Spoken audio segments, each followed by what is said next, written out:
ദുരന്തത്തിൻ്റെ എല്ലാം ഈ ദുരന്തത്തിലെല്ലാം നഷ്ടമായ ഒരുപാട് പേരുണ്ട്. ബന്ധുക്കൾ, കുടുംബാംഗങ്ങൾ ഒക്കെ ഉണ്ട്. കാര്യം ഇനിയും നഷ്ടപ്പെടാൻ ഒന്നും ബാക്കിയില്ലാത്തവരാണ് ചില ആളുകൾ. അവരുടെ വേദന നമുക്ക് ഒരിക്കലും മായ്ക്കാൻ കഴിയില്ല. പൊള്ളുന്ന അനുഭവങ്ങളുടെ ഒരുപാട് കാഴ്ചകൾ ചൂരൽമലയിൽ ഇപ്പോഴും ഉണ്ട്. മേപ്പാടിയിൽ നിന്ന് ഷഹദ് റഹ്മാൻ കൂടി നമുക്കൊപ്പം ചേരുകയാണ്. ഷഹദ്, യഥാർത്ഥത്തിൽ പറഞ്ഞാലും തീരാത്ത അത്ര പൊള്ളുന്ന അനുഭവമാണ് അവിടുത്തെ ആളുകൾ അനുഭവിച്ചിരിക്കുന്നത്. പറയൂ ഷഹദ് റഹ്മാൻ. അസ്കി, ഞാൻ നിൽക്കുന്നത് മേപ്പാടിയിലാണ്. ഇവിടെ ഒരു മസ്ജിദ് ഉണ്ട്. അപ്പം ഈ മരണം സംഭവിച്ചു കഴിഞ്ഞ് ഈ ദുരന്തം നടന്നതിന് ശേഷം ഇന്ന് 8ാമത്തെ ദിവസമാണ്. അപ്പം ഇസ്ലാം മത വിശ്വാസ പ്രകാരം 7ാമത്തെ ദിവസം.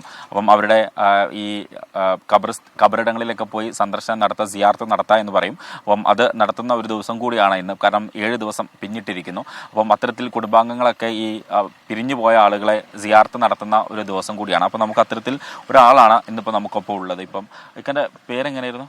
ഫിർഷാദ്. ഈ മുണ്ടക്കൈ മേഖലയിലാണ് ഉണ്ടായിരുന്നത്. ഇപ്പം കുടുംബത്തിൽ ഇക്ക മാത്രമേ ബാക്കിയുള്ളൂ? എൻ്റെ കുടുംബത്തിൽ ഇപ്പം ഞാൻ മാത്രമേ, ഞാനും വൈഫും എൻ്റെ കൊച്ചും. ബാക്കി എന്താ സംഭവിച്ചെന്താ വെച്ചാൽ ഞങ്ങളെല്ലാവരും ഇങ്ങനെ മഴ പെയ്യുന്ന ടൈമിൽ തന്നെ തൊട്ട മേലത്തെ നമ്മളെ തറവാട്ട് വീട്ടിലേക്ക് മാറിയതാണ്. പിന്നെ ഒരു 3 ദിവസം അവിടെ നിന്ന് കഴിഞ്ഞപ്പോൾ അന്ന് മഴ കുറവുണ്ടായപ്പോൾ ഫുഡ് കഴിച്ചിട്ട് ഒരു 10 മണിയായപ്പോൾ ഇവർ 5 പേര് വീട്ടിലോട്ട് പോയതാണ്, കൊച്ചിനെയും കൂട്ടിയിട്ട്. പിന്നെ പെട്ടെന്ന് ഈ ഒരു 3 മണിക്കൂർ കഴിഞ്ഞപ്പോൾ ഈ സൗണ്ടും ഇതൊക്കെ കേട്ട് പിന്നെ ആ ഭാഗത്തൊന്നും ഇല്ല. അതായത് നിങ്ങൾ മഴ പെയ്യുന്നത് കണ്ടിട്ട് സേഫ് ആയിട്ട് ഒരു ഭാഗത്തേക്ക് മാറിയതായിരുന്നു?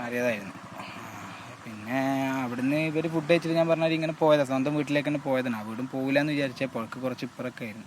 ഇത് പ്രതീക്ഷിക്കാത്ത മാതിരിയാണ് ആ ഏരിയ ഒക്കെ. നമുക്ക് ആരൊക്കെ കുടുംബത്തിൽ നഷ്ടമായിട്ടുള്ളത്? കുടുംബത്തിലിപ്പോൾ ഉപ്പ, ഉമ്മ, ഏട്ടൻ്റെ വൈഫ്, ഒരു കൊച്ചും 2 വയസ്സായ കൊച്ചും. ഇതിലിപ്പം ആരൊക്കെ നമുക്ക് തിരിച്ചു കിട്ടിയപ്പോൾ ഏട്ടൻ്റെ വൈഫിനെയും കിട്ടി. 3 പേരെയും കൂടി കിട്ടാൻ. എന്തെങ്കിലും അവരുടെ എന്തെങ്കിലും ഫോട്ടോ അത്തരം സാധനങ്ങൾ കയ്യിലുണ്ടോ? അവരുടെ ഫോട്ടോ കാര്യങ്ങളൊക്കെ ഉണ്ട്. പിന്നെ കൂടുതൽ ഫോട്ടോ അല്ല, ഒരു ഫോണാണ് ഇപ്പോൾ നമ്മളെ റെസ്ക്യൂ ചെയ്ത ടൈമിൽ അവിടെ മിസ്സായി പോയതാണ്, അത് കിട്ടിയിട്ടില്ല. അതിലാണ് കുറെ കൂടി ഡാറ്റകളുള്ളത് അല്ലേ, നിങ്ങൾക്ക് ആളുകളെ തിരിച്ചറിയാനും?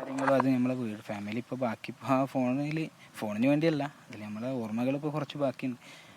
അതാണ് പിന്നെ അങ്ങനെ നമ്മൾ ഫോൺ ഇങ്ങനെ കിട്ടുമെന്ന് ചോദിച്ച് കൊടുത്തിരുന്നു. അത് കാരണം ചൂരമല വരെ ആ ഫോൺ എത്തിയിട്ടുണ്ട്. ആ ഫോൺ ഒരു ചെറിയ കവറും, പിന്നെ എവിടെ നിന്നുള്ളതെന്ന് അറിയില്ല, ഇതൊരു കവറിൻ്റെ ഉള്ളിലായിട്ടാണ്. ഇതുവരെ ഓണായിട്ടൊന്നുമില്ല, ഫോൺ ഓഫായി പോയ ഫോണാണ്. ഇവിടെ പള്ളിയിൽ സിയാർത്ത് നടത്താൻ വന്ന ഇന്നിപ്പോൾ 7 ഏട്ടനെ കിട്ടിയത്. ഇവിടെ നമ്മൾ ചെയ്തത്, അപ്പോൾ അതിൻ്റെ ഇതിന് വന്നു.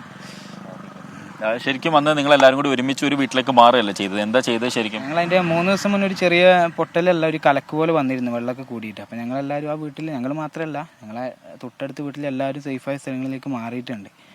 അപ്പോൾ ഞങ്ങളും അങ്ങനെ മാറിയതാണ്. പിന്നെ 3 ദിവസം കഴിഞ്ഞപ്പോൾ മഴയൊക്കെ കുറഞ്ഞപ്പോൾ ഈ ബാക്കിയുള്ളവർ അന്ന് ഞങ്ങൾ പോകാൻ നിന്നതാണ്. പിന്നെ രാത്രി എല്ലാം കുട്ടിയൊക്കെ ഉറങ്ങിയപ്പോൾ അവിടെ നിന്ന് ഇങ്ങനെ നിന്നതാണ്. അപ്പോൾ ഇവർ 5 പേര് അങ്ങോട്ട് പോയി, ആ ഏരിയ അപ്പോൾ പോയി. നിങ്ങളെങ്ങനെ ഇപ്പം രക്ഷപ്പെട്ടത് ശരിക്കും? നമ്മൾ രക്ഷപ്പെട്ടത് ഈ സൗണ്ട് കേട്ട് പുറത്തിറങ്ങിയപ്പോൾ നമ്മളെ വണ്ടി ഇതൊക്കെ നമ്മളെ മുന്നിലോട്ട് ഇങ്ങനെ വരുന്നത് കണ്ട് ഇടിച്ച് ഇതായിട്ട്. അപ്പോൾ ആ ടൈമിൽ നമ്മളെ മാമനൊക്കെ റിസോർട്ടിലുണ്ടായിരുന്നു. അവർ റിസോർട്ടാണ് അത്, ട്രീ വാലി എന്ന് പറഞ്ഞ റിസോർട്ട്. അപ്പോൾ അവിടുന്ന് അവർ വണ്ടി കൊണ്ട് വന്നപ്പോൾ നമ്മൾ അടുത്തുള്ള ഫാമിലിക്കാരും കുടുംബക്കാരും വീട്ടുകാരും ഒക്കെ അങ്ങോട്ട് മാറ്റി, പ്രായക്കാരൊക്കെ മാറ്റി. നമ്മളും അവിടെ പോയി കുട്ടികൾ ഇവരൊക്കെ നിർത്തി. നമ്മൾ രണ്ടാമത് തിരിച്ചു വന്നപ്പോഴത്തേനും അവിടെ പിന്നെ ഒന്നും കാണാനില്ല. അതുവരെ ഞങ്ങളെ പോണ പോക്കിൽ ആ വീട്ടിൻ്റെ അവിടെ നിന്നൊക്കെ സൗണ്ടും കാര്യങ്ങളൊക്കെ കേട്ടിരുന്നു, ടോർച്ചടിയും കാര്യങ്ങളൊക്കെ കേട്ടിരുന്നു, ഈ പോയ ആൾക്കാരെ ഒച്ചപ്പാടും കാര്യങ്ങളൊക്കെ. പക്ഷേ നമ്മളൊന്ന് അവിടെ പോയി വന്ന് ഒരു അരമണിക്കൂർ കൊണ്ട് പിന്നെ അടുത്ത പൊട്ടലും വന്ന്. അതിൻ്റെ ശേഷം പിന്നെ നമുക്ക് മനസ്സിലായി ഇനിയിപ്പോൾ നോക്കിയിട്ട് കാര്യമില്ല, എല്ലാം പോയി എന്നില്ല മനസ്സിലായി. പിന്നെ ഞങ്ങളെല്ലാവരും പോയി റിസോർട്ടിൽ നിന്ന് അവിടെ പരമാവധി എല്ലാവരും അവിടെ എത്തിച്ച്. ഇക്കനെ സംബന്ധിച്ചിടത്തോളം ഇപ്പം ഇക്ക മാത്രമേ ഉള്ളൂ കുടുംബത്തിൽ, അങ്ങനെയാണോ? എൻ്റെ കുടുംബത്തിൽ ഇനിയിപ്പോൾ എൻ്റെ ഉമ്മാൻ്റെ ബാക്കിയുണ്ട്, മാമന്മാരും ഉണ്ട്. എൻ്റെ വിവരങ്ങൾ നൽകിയത്.